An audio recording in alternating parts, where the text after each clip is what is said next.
Okay, here we are with the problem of the day. And the reason why I picked this problem of the day is that this is the method that we would have gone through to try to solve a quadratic in the past. I got my factors of x squared, x and x, and I'm going to look at the factors of negative 6 that add up to be positive 1, and they're positive 3 and minus 2.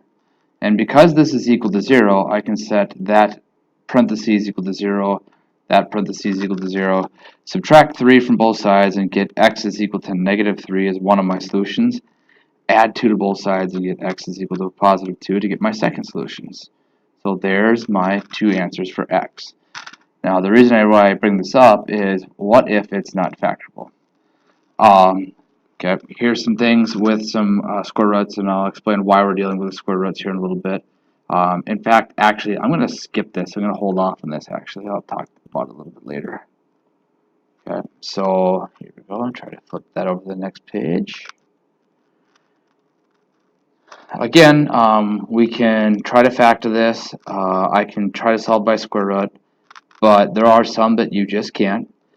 So today what we're going to do is focus on what's called the quadratic formula. We're going to look at another way to solve quadratic equations. We might need another way because there are times where things like x squared minus 4x minus 7 is equal to 0, that there aren't factors of 7 that add up to be negative 4. So there's going to have to be a different way. So here we go. We've got the quadratic formula. If you were to click on this YouTube video, I'll show it to you. Sometimes it's pretty interesting, but there's actually a song that goes along with this. But x equals negative b plus or minus the square root of b squared minus 4ac all over 2a. And a is in front of your x squared, b is in front of x, and c is your number that doesn't have an x. But what's most important is that has to be equal to 0. Okay? So again, you click on that link on my notes online maybe, or we'll do it in class sometime when I'm around again. So here we go. First things first, label a, b, and c. And what I like to do is put that number in front of x squared. It's a 1. So I've got a is 1, b is 5, and c is negative 6. And in my formula, I've got a minus, plus or minus the square root of some number squared minus 4ac all over 2 times a. Okay, so in red, that's all the operations that are involved in the formula. Here in a different color, let's go with I'm going to try to put in the numbers. So b was 5, so a 5 goes there, a 5 goes there. Okay. A, which is 1, will go down here and there as well. And C is going to be that minus 6. Now, I try to simplify the square root first. So here I've got 25, right?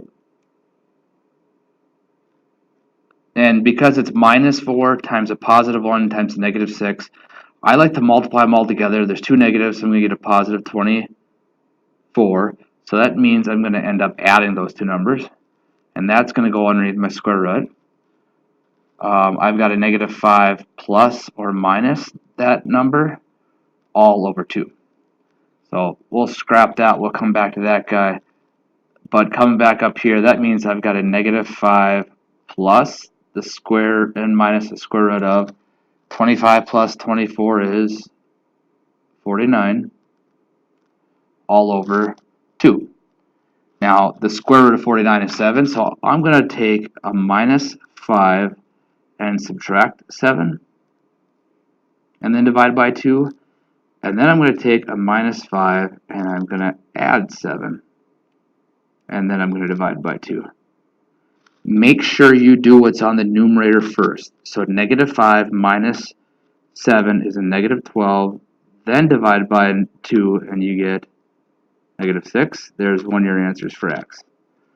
Okay, negative, it's a 7 with my little line there. That's negative 5 plus a negative 7 is going to, or plus 7 is going to be 2. 2 divided by 2 is 1. So x is equal to 1. So I've got 6 and I've got positive 1 for that guy. Now, once upon a time, I told you quadratics should have 2 answers. Okay, so hopefully you took that to your note packet, you wrote that down. I'm going to clear that work here because I want to do the other one. Okay, so clear that. So I'm going to focus on the part B one here. Now, this needs to be equal to 0, so I'm going to have to add 5 to both sides. Now, 5 and x are not like terms. Do not put them together. So I got negative 3x squared plus x plus 5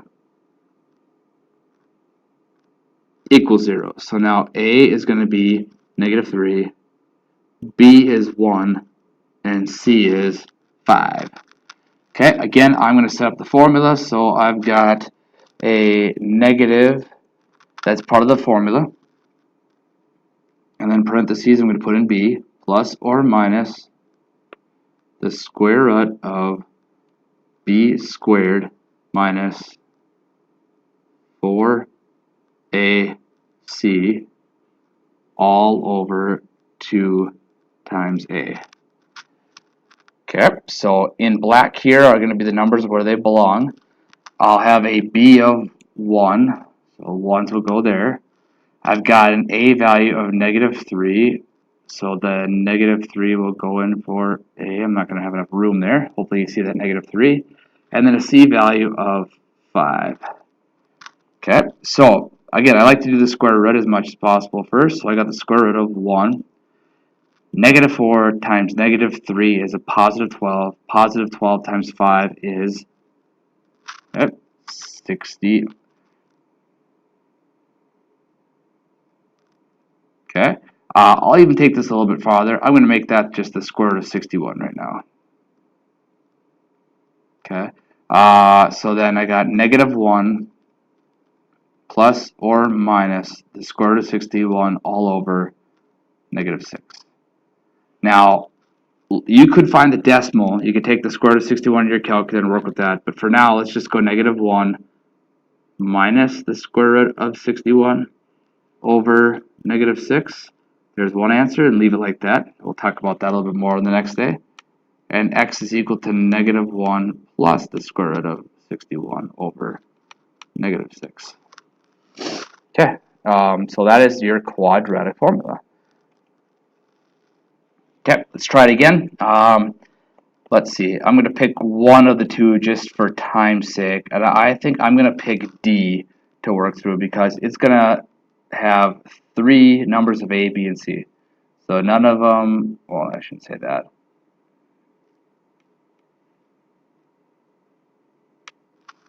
Okay, so if I was there asking you what's going on, I would say, all right,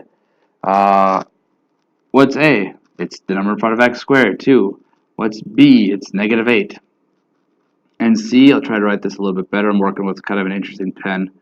Negative 1. So, the opposite of negative 8 plus or minus the square root of negative 8 squared minus 4 times 2 times negative 1. Sorry, it's getting really, really sloppy right there. So hopefully you listen to what I'm saying, to what number I'm getting at.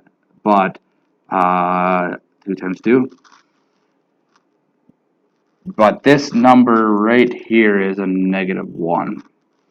So I've got the opposite of negative 8, which is 8, plus or minus the square root of negative 8 squared is 64. Negative 4 times positive 2 times negative 1 is going to give me a positive 8. All over 4. Okay, so I got 64 plus 8. That's going to give me 72. So 8 plus or minus the square root of 72 all over 4. Now, I can actually leave my answer as that as well. Like I said, we'll eventually work with the decimals. We'll eventually work with simplest radical form.